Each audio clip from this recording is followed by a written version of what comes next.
राधे राधे। राधा वल्लभ श्री हरिवंश पूज्य गुरुदेव भगवान श्री प्रेमानंद जी महाराज जी के चरणों में मेरा कोटि कोटि प्रणाम। साथ ही आप सभी प्रेमी जन, सभी संत जन एवं सभी भक्तजनों को भी मेरा प्रणाम।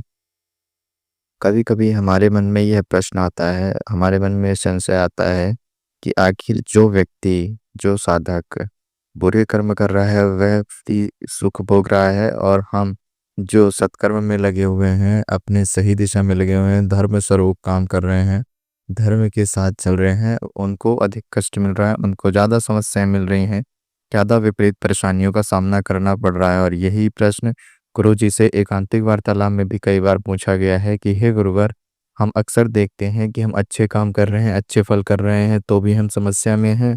और हमें सुनने के लिए भी मिलता है कि अगर हमने थोड़े बहुत भी जो किंचित बुरे कर्म किए हैं, कि हमसे जो छोटी छोटी गलतियां हुई हैं, किसी को हमारे द्वारा थोड़ा सा कष्ट हो गया, दुख हो गया, किसी के प्रति हमारे अंदर से अपशब्द निकल गए, तो उसके भी नियम है, उसके भी दंड भोगने पड़ते हैं, उसके भी कष्ट हैं। ऐसा सुन करके हम भयभीत हो जाते हैं। तो इसीलिए हम और भी ज़्यादा सत्कर्म में लगे रहते हैं कि मतलब हमसे कोई गलती से भी गलती ना हो।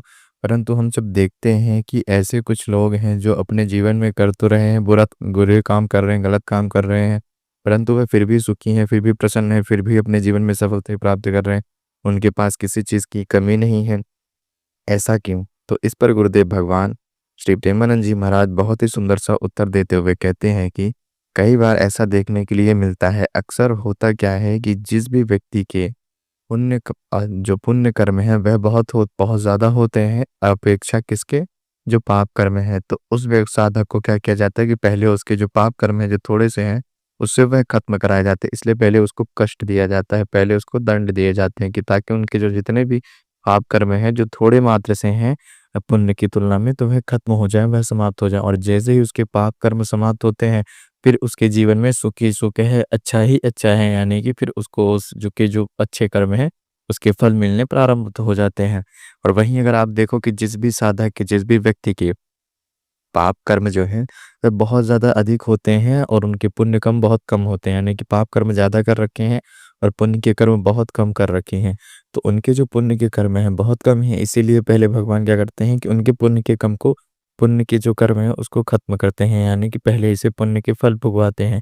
तो उससे क्या करते हैं भगवान, की वह चाहे किसी भी आचरण में रहा हो, उसे उसके पुण्य के फल दे देते हैं कि थोड़े मात्र है, कुछ वर्षों की बात है, तनिक से वर्षों की है, तो ये पहले अपने पुण्य के कर्म जो हैं इनको भोग ले। हो सकता है शायद ये अच्छे कर्म करे, अपने अच्छे काम करे, तो इसके थोड़े से जो अच्छे कर्म हैं और भी बढ़ जाएँ, तो इसका थोड़ा-सा जो पाप है, वह कष्ट है, वह जो कट जाए।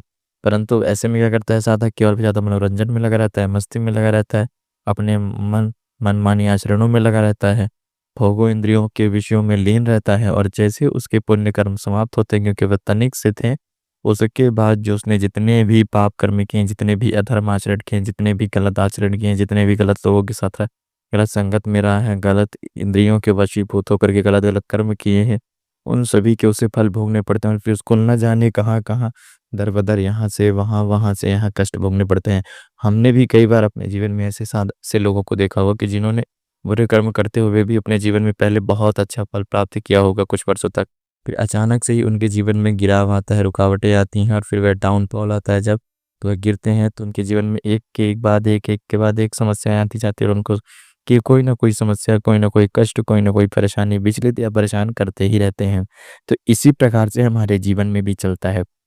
तो हमें कभी भी इस बात की चिंता नहीं करनी चाहिए कि सामने वाला जो व्यक्ति है, उसको बुरा करने पर भी अच्छा क्यों हो रहा है, और हम जो अच्छा कर रहे हैं फिर भी हमारे साथ अभी बुरा क्यों हो रहा है। इस बात पर हमें निर्णय नहीं लेना चाहिए, अर्थात हम चिंता करने लगते हैं कर्म के साथ-साथ अपने फल की भी।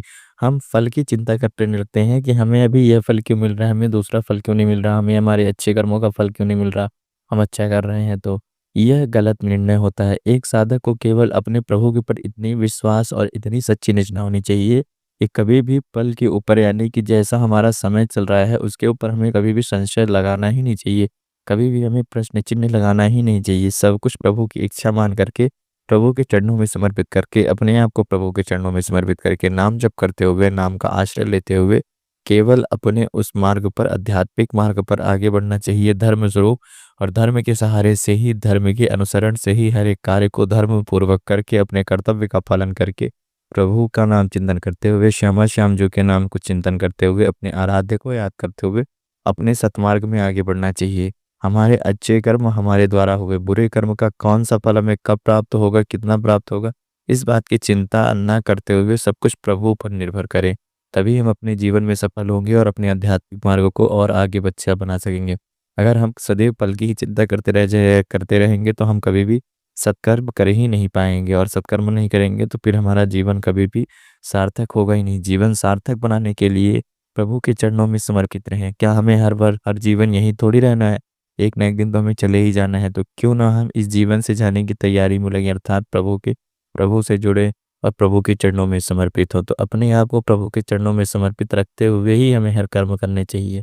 तो आज की इस वीडियो को और इस चर्चा को यहीं पर समाप्त करते हुए संपूर्ण सार यह निकलता है कि किसी अन्य व्यक्ति को देखकर ये उससे स्वयं की तुलना ना करते हुए और उसके कर्मों के और अपने कर्मों की तुलना ना करते हुए प्रभु पर संपूर्ण निष्ठा, संपूर्ण विश्वास और सच्ची निष्ठा रखते हुए अपने सत्कर्म को ध्यान दें, धर्म स्वरूप रहें, धर्म से रहते हुए सभी कर्म करें और अपने कर्तव्यों का पालन करते हुए धर्म से रह करके प्रभु के नाम चिंतन का नाम का अनुसरण करें और उसी के साथ अपना जीवन यापन करें। आपको आपके हर एक कर्मों का फल उचित समय अनुसार प्रभु की इच्छा से अवश्य रूप से प्राप्त होगा। तो आज की इस वीडियो में आप सभी को मेरा धन्यवाद एवं साथ ही साथ आप सभी को मेरा प्रणाम। उसी के साथ पूज्य गुरुदेव भगवान श्री प्रेमानंद जी महाराज जी के चरणों में मेरा कोटि कोटि प्रणाम। राधे राधे। राधा वल्लभ श्री हरिवंश।